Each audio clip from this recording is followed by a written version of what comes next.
Hello everybody, welcome back to Suman Guru education YouTube channel.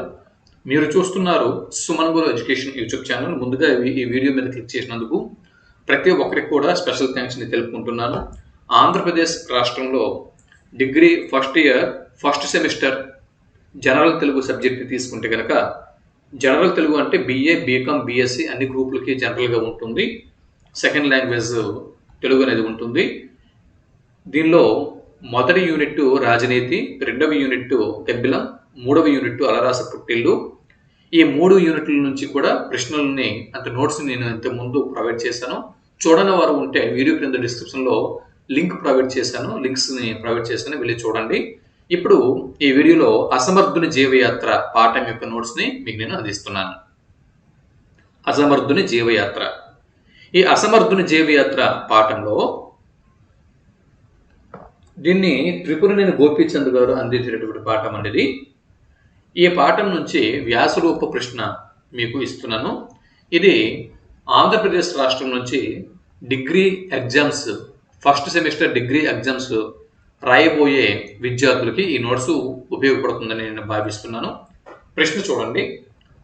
అసమర్థుని జీవయాత్రను మీ సొంత మాటల్లో వివరించండి, లేదా సీతారామారావు యొక్క వ్యక్తిత్వంని విశ్లేషించండి అని ప్రశ్న ఒకవేళ 2 విధాలుగా ఏ విధంగా అడిగినా కూడా, ఈ 2 విధానాల్లో ఏ విధంగా అడిగినా కూడా క్రింద నేను ఇచ్చినటువంటి ఈ ఆన్సర్ని, ఈ జవాబుని మీరు రాయాల్సి ఉంటుంది. అవసరమైతే ఈ PDF అనేది ఈ వీడియో క్రింద డిస్క్రిప్షన్లో ఈ లింక్ అనేది ఇచ్చాను. ఈ PDF కూడా క్రింద డిస్క్రిప్షన్లో ప్రొవైడ్ చేశాను. ఆ లింక్ మీద క్లిక్ చేసి PDFని మీరు డౌన్లోడ్ చేసుకొని ప్రిపేర్ అవ్వండి. ఇకపోతే జవాబు చూడండి. మొదటగా కవి పరిచయం గురించి చూద్దాం. ముందు కవి పరిచయం, దీన్ని ఒకసారి మనం పరిశీలన చేద్దాం.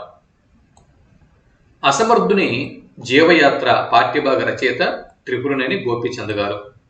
ఈయన కృష్ణా జిల్లాలోని అంగళూరు గ్రామంలో జన్మించారు.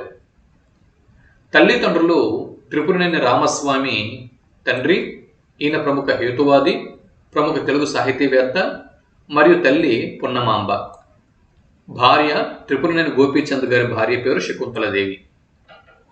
త్రిపురనేని గోపీచంద్ గారు ప్రముఖ న్యాయవాది మరియు చలనచిత్ర రంగంలో దర్శక, నిర్మాత, రచయిత కూడా. ఆకాశవాణిలో ఉభయ కుశలోపరి కార్యక్రమంని జనరంజకం చేసిన ఈయన ప్రముఖ కథకులు మరియు నవలాకారులు. ఈయన నవలల్లో మార్క్సిస్టు భావాలు పూర్తిగా కనిపిస్తాయి. ఈయన నవలల్లో మార్క్సిస్టు భావాలు అనేవి పూర్తిగా కనిపిస్తాయి. ఈయన నవలల్లో అసమర్థుని జీవయాత్ర ఏదైతే ఉందో, అసమర్థుని జీవయాత్ర మరియు పండిత పరమేశ్వర శాస్త్రి వీలునామా, ఈ 2 నవలలు చాలా ప్రసిద్ధి పొందాయి. అసమర్థుని జీవయాత్ర తొలి తెలుగు మనోవైజ్ఞానిక నవలగా తెలుగు సాహిత్యంలో పేరుపడగా, పండిత పరమేశ్వర శాస్త్రి వీలునామాకు కేంద్ర సాహిత్య అకాడమీ అవార్డు లభించింది. ఇకపోతే పోస్టు చేయని ఉత్తరాలు, మాకు ఉన్నాయి స్వాగతాలు, ఇటువంటి రచనలు ఎన్నో చేసి బహుముఖ ప్రజ్ఞాశాలిగా గుర్తింపు పొందిన గోపీచంద్ 1962వ సంవత్సరంలో గుండెపోటుతో మరణించారు. ఇది కవి పరిచయం.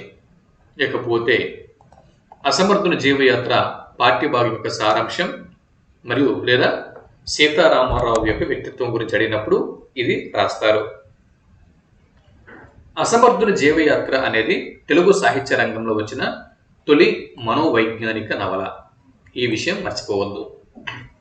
1945-46 సంవత్సరాలలో గోపీచంద్ ఈ నవల రచనను పూర్తి చేశారు.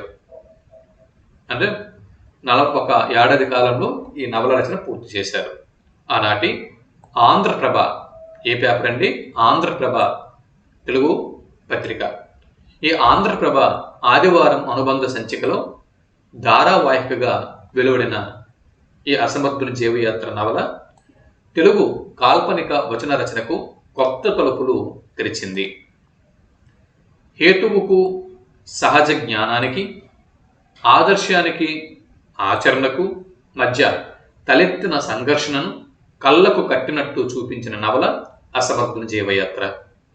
జాతీయోద్యమ చివరి ఘట్టంలో స్వాతంత్ర్య కాలంలో వచ్చిన నవల అసమర్థుని జీవయాత్ర.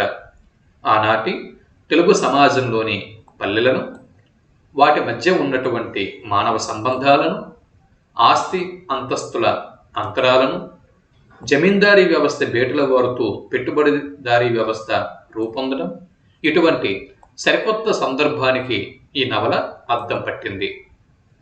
వంశానికి, సామాన్య జీవనానికి పొంతన లేని ఒకానొక విడివిడి తనానికి మధ్య నలిగిపోయే ఓ వంశోద్ధారకుడి ఆత్మచరిత్రే అసమర్థుని జీవయాత్ర. ఇందులో సీతారామరావు జీవితంలో ఎదురైన ప్రతి విషయంని హేతువాద దృష్టితో తీర్చుకుంటాడు. ఇది మొదటి పారాగ్రాఫ్. ఇది రాస్తారు. అంటే ఏంటి? అసమర్థుని జీవయాత్ర సారాంశము లేదా సీతారామరావు వ్యక్తిత్వం. దీనిలో మొదటి పారాగ్రాఫు. ఇక రెండో పారాగ్రాఫ్ విషయానికి వస్తే,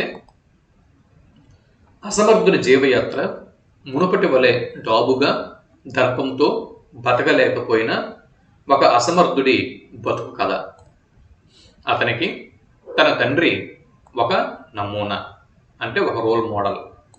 మారిన కాలము, మారిన సంఘ పద్ధతులు అతనికి తెలియవు. ఇంకా పాతకాలంలోనే ఉండేటటువంటి సత్యకాలపు సత్యలా ఉండేవాడు తప్పించి, కాలం మారింది, మారిన కాలానికి అనుగుణంగా, ఇప్పుడే ఉన్నటువంటి పరిస్థితులకు అనుగుణంగా తనని తాను మార్చుకోవాలి అని గ్రహించలేకపోతాడు. సమాజంలో నెగ్గలేక తనలోకి తాను ముడుచుకోకపోయి నిర్వ్యాపకుడు అయిపోతాడు. ఇందులో సీతారామరావు వంశ ప్రతినిధిగాను, కుటుంబ పెద్దగాను, ఒక వ్యక్తిగాను ఏ బాధ్యతలను నిర్వర్తించలేకపోతాడు. నిర్వహించడమే అనవసరం అనుకుంటాడు. తాను ఏ మనుషుల ముందు విఫలమవుతాడో వారు తనను హింసిస్తున్నట్టు భ్రాంతిలో పడతాడు. అటువంటి చిత్తస్థితిలోనే మరణిస్తాడు సీతారామరావు. రేఖాప్రాయంగా కథను ఇట్లా చెప్పవచ్చు. అంటే ఇంతవరకు మొత్తం నవల్లో ఉన్నటువంటి కథ ఇక్కడ మీకు ఒక 2 ముక్కల్లో చెప్పడం జరిగింది. ఇక పూర్తి వివరాలు పరిశీలన చేస్తే, రచయిత సంచరించిన ఆవరణం పెద్దది. కథలో మలుపులు, క్షణక్షణం మారే సన్నివేశాలు ఏవి ఉండవు. ఆలోచనల అలజడి మరియు వాదనల వేడి ఇవి నవలను పరుగులు తీయిస్తాయి. అడుగడుగున తారసపడే గొప్ప మాటలు పాఠకుడిని గాంభీర్యంలోకి తోసివేస్తాయి. సీతారామరావు ఆనాటి ఫ్యూడల్ పెట్టుబడిదారీ వ్యవస్థల సంగమ కాలంలోనికి చెందినటువంటి వ్యక్తి. పరిస్థితులకు అనుగుణంగా అంతవరకు సముపార్జించిన జ్ఞానం ఆధారంగా వ్యక్తులు మానసికంగా సిద్ధం కాకపోతే ఆత్మన్యూనత భావంతో ఉండిపోతారు. సీతారామరావు అసమర్థుడు అనటానికి అనేక కారణాల్లో ఇది ప్రధానమైనదిగా మనం చెప్పవచ్చు. ఇకపోతే, ప్రపంచానికి ఆదర్శం లేదు కనుక, ఏ పనికి ప్రయోజనం లేదు కనుక, అన్ని పనులు మంచే, అన్ని పనులు చెడే. మనం నిర్నిమిత్తంగా పుట్టాం, నిర్నిమిత్తంగా బ్రతకటానికి వీలుంటే బ్రతకటం, లేదంటే చావటం. సీతారామరావు ఆలోచనలన్నీ ఇటువంటి నిర్ధారణలతో సంతృప్తి చెందుతూ ఉంటాయి. అటువంటి తృప్తి ఆత్మవంచనే అని అతనికి తెలుసును కాబట్టే వేదన పడుతూ ఉంటాడు. ఇది అసమర్థత్వంలో రెండో కారణం. సీతారామరావు వైఫల్యాన్ని 2 సామాజిక ఆర్థిక దశల సంధికాలపు ఔపచారికతగా చూడవచ్చు. అస్తిత్వపు పునాదులు కదిలిపోతున్నప్పుడు తూకం కుదరక మనిషిలో చెదిరే ఉనికిగా చూడవచ్చు. సంఘం ఆశించే దానికి, తాను ఉండగలిగే దానికి నడుమ ఉన్న వ్యత్యాసాన్ని భర్తీ చేసుకోవటానికి ఆశ్రయించిన అవకాశవాద నిష్క్రియగా అర్థం చేసుకోవచ్చు.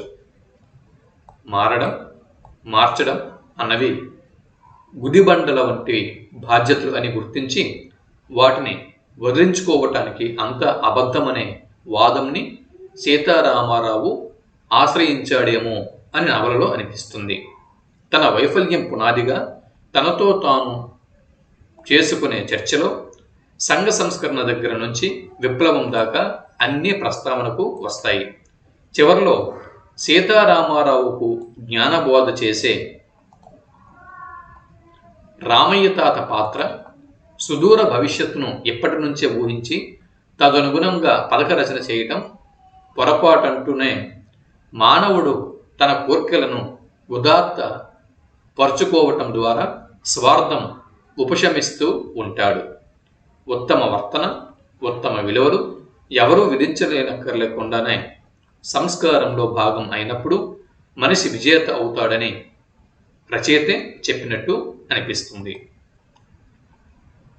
తెలుగులో తొలి మనోవైజ్ఞానిక నవల అని విమర్శకులు, సాహిత్యకారులు అసమర్థుని జీవయాత్రను అభివర్ణిస్తారు. నిజమే, నవలలోని సంవిధానం అంతా బహిరంగ అంతరంగాల మధ్య సంవాదంగానే నడుస్తూ ఉంటుంది. అప్పటిదాకా కాల్పనిక సృజనలో పాఠకులకు అలవాటు అయినటువంటి క్రమబద్ధ స్వభావం కాకుండా ఈ నవలలోని కథానాయకుడు సీతారామారావు చంచలత్వంని, ద్వైధీభావాలని, విరుద్ధ ప్రవర్తనలను కలిగి ఉంటాడు.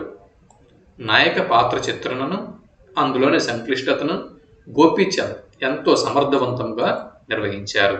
అయితే ఈ నవల కేవలం మనోవైజ్ఞానిక రచనగా చెప్పడం న్యాయం కాదు. నవలలోని నాయకుడి అంతరంగం మదనం ఏ చైతన్య స్రవంతి వంటి భావధార కాదు, అదొక నిరంతర చర్చ. అతను ఎంతటి అసంబద్ధ నిర్ధారణలకు, ముగింపులకు వచ్చినా ఆ చర్చాక్రమం మాత్రం తార్కికంగానే ఉంటుంది. అతని సందేహాలు, వాటి నివృత్తి కోసమే చేసుకునే సంవాదం ఏవి శుష్కమైనవి కావు. చేయవలసింది చేయడానికి ఏమీ లేదన్న నిర్ధారణ కూడా శుష్కమైనది కాదు. ఎంతటి అవకాశవాదంతో, పని బద్ధకంతో కూడినదైన అసమర్థుడి అంతరంగంలో జరిగినది కూడా తాత్విక విచికిత్సనే. వ్యక్తిగత సంక్షోభాన్ని చిత్రిస్తున్నట్టు కనిపిస్తున్నా ఏమి చేయాలి, ఎందుకు చేయాలి అన్న రాజకీయ తాత్విక ప్రశ్నలను రచయిత నిర్వహించుకుంటూ వచ్చారు. ఎందుకు అన్న ప్రశ్నను నేర్పినందుకు తన తండ్రి త్రిపురనేని రామస్వామికి గోపీచంద్ ఈ నవలను అంకితం ఇస్తారు. అసమర్థుని జీవయాత్ర అన్న నవలను త్రిపురనేని గోపీచంద్ గారు త్రిపురనేని రామస్వామి చౌదరి గారికే అంకితం ఇచ్చారు. ఇక పాఠంలో అంటే ఈ నవలలో ఉన్నటువంటి ఇతివృత్తంని టూకీగా మనం తెలుసుకుంటే గనక కథా అంశంని సీతారామారావు తండ్రి చనిపోయిన తర్వాత తాత తండ్రుల వంశ ప్రతిష్టను నిలబెట్టాలి అనుకుంటాడు. ఉదార స్వభావంతో అడిగిన వారికి లేదనకుండా దాన ధర్మాలు చేస్తాడు. తీసుకున్న అప్పులు ఎగ్గొడితే పోనీలే వాళ్ళు కూడా బతకాలి కదా అని డాబు చేస్తాడు. మేనమామ మరియు అత్త పొగడ్తలతో ఉబ్బించి లౌక్యం చూపి అతనికి ఇవ్వాల్సిన డబ్బు ఇవ్వరు. డబ్బు నష్టపోయినా వాళ్ళ పొగడ్తలకు పొంగిపోయి బతికినన్నాళ్ళు ఇలా బతికితే చాలదా అని టీవీగా చెప్పుకుంటాడు సీతారామారావు. అతని స్వభావాన్ని గమనించిన రామయ్య తాత చెప్పిన మాటలు సీతారామారావు తలకెక్కించుకోడు.